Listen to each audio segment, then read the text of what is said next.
Very much, Ceann Comhairle, and I'd like to start by complimenting Deputy O'Sullivan, who, like her predecessor, Deputy Tony Gregory, has really been to the forefront in this state in raising issues of animal health and welfare, and I very much salute her in that regard. And I also want to acknowledge those who are present in the gallery from all the multitude of groups around this state, many of whom have travelled very long distances to be with us tonight.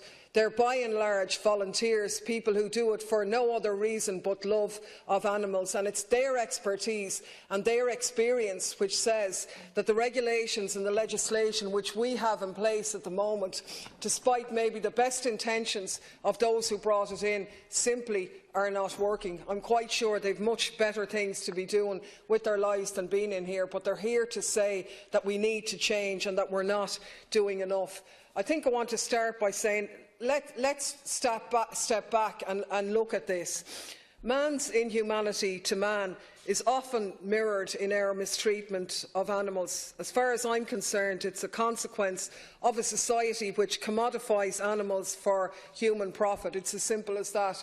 I was fully expecting somebody to get up and say, "Oh, sure, look, there's far more important issues out there. Why are we wasting our time on this?" I think it's illustrative that nobody did say that. I think that gives an indication of how animal welfare is a very serious issue, which everybody acknowledges. And there's a couple of reasons for it. I think, firstly, a society which is cruel to animals is symptomatic of a deeper malaise that exists and extends to a mistreatment of other vulnerable groups in society.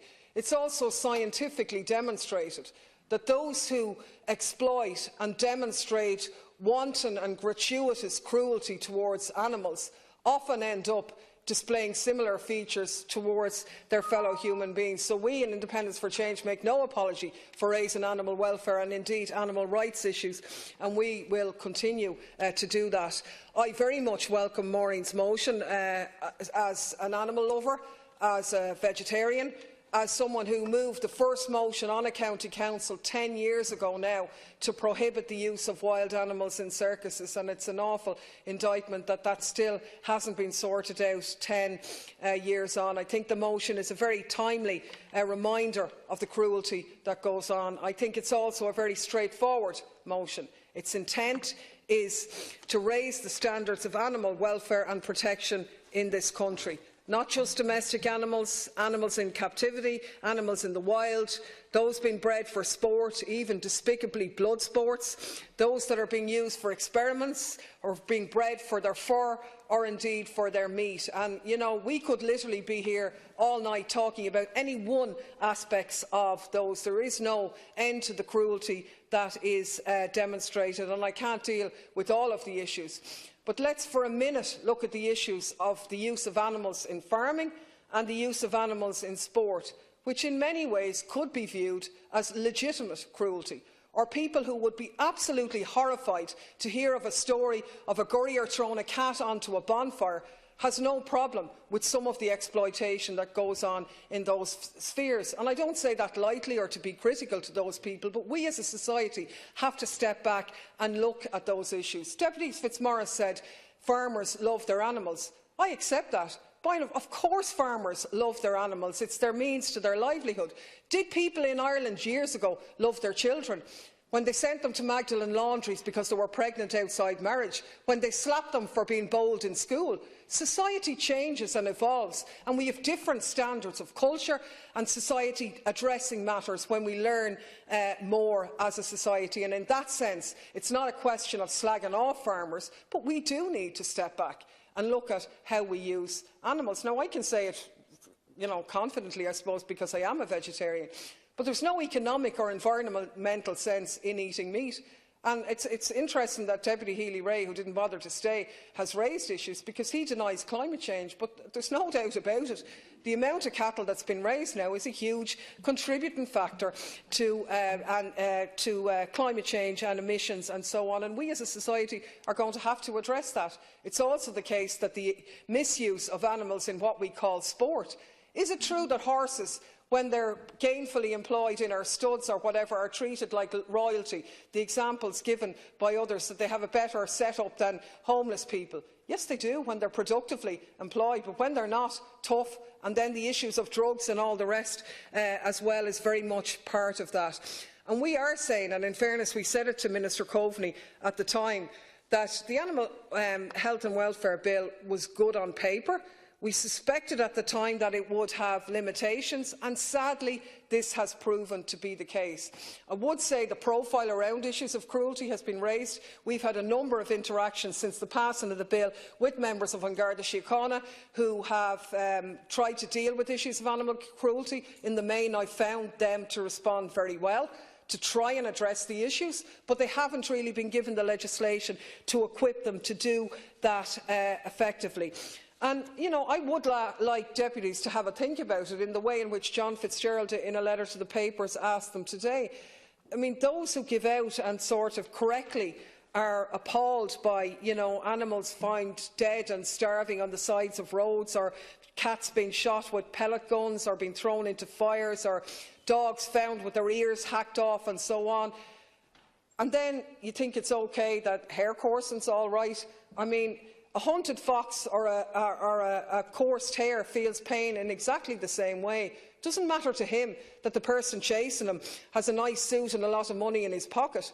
Is that any different to a death experienced by somebody who might throw you on a bonfire in an estate in Dublin? They don't suffer any less, and I would, without in any way being flippant, ask deputies to stand back and look at that certain double standards that exists. We often hear people who are horrified about greyhounds and how they're treated in other countries, but we've no problem in shipping there. And I put it to Deputy Fitzmaurice, if you sell a car to somebody who you know has been guilty of joyriding and killing people, then as far as I'm concerned you are responsible. And the analogy is exactly the same. So we wanted, in putting this motion forward, to challenge some of those views. Other deputies have made the point about the ISPCA, the amount of calls they've received, 16,000 calls last year. It shows how much citizens are engaged trying to deal with these issues. But 16 cases finalised in the court, and even at that the penalties imposed have been ridiculously low. And I want to look at that. I have no time. Deputy O'Sullivan dealt with issues of badger culling and so on, but I just want to briefly deal with the issue of badger baiting, which is patently illegal in this state. And as we're here tonight, it is going on. And it's absolutely reprehensible, cruel, inhumane activity, which involves the invasion of a badger's habitat by trained terriers who drag out the badger, usually grown men, who organise this horror show. There's a picture of one of them here with his balaclava and his military gear. I wouldn't like to cross him. I'm sure our NEPS officers and that certainly wouldn't like to cross him either. Generally, they pull out mother badgers who've recently given birth because their instinct is to protect their young, and they'll get a far better fight out of her as she fights for her life and to protect her cubs. And meanwhile, they stand around and they place bets on that activity. 30 years ago, Panorama highlighted what was going on in Ireland, a tourism in that type of barbarity. And today, 30 years on, it's still going on, with gangs in the Midland operating, criminal gangs, who in 2013 were arrested over incidents of badger baiting.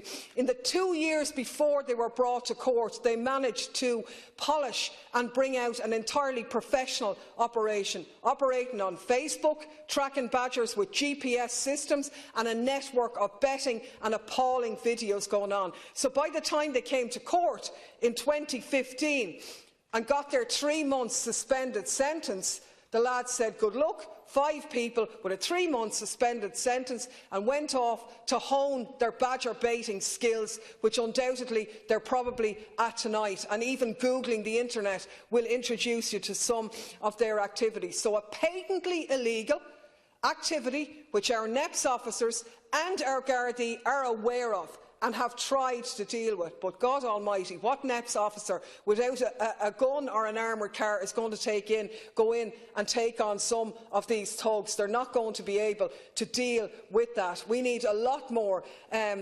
if you like, support for our NEPS officers and for our Gardaí in dealing with these activities. We don't have time, Ceann Comhairle. The fact that so many dogs are even bred to spend their lives participating in these blood sports is the other side of the equation, not to mind puppy farm and all the other barbarity that goes on. We will be continuing to raise these issues. It's clear the legislation is deficient, and I think the efforts of NGOs and people in the gallery to highlight these is very a positive aspect of those citizens, and one that we will certainly attempt to ape and copy. Thank you, Deputy Daly, and I call Minister Clare to respond now. Minister.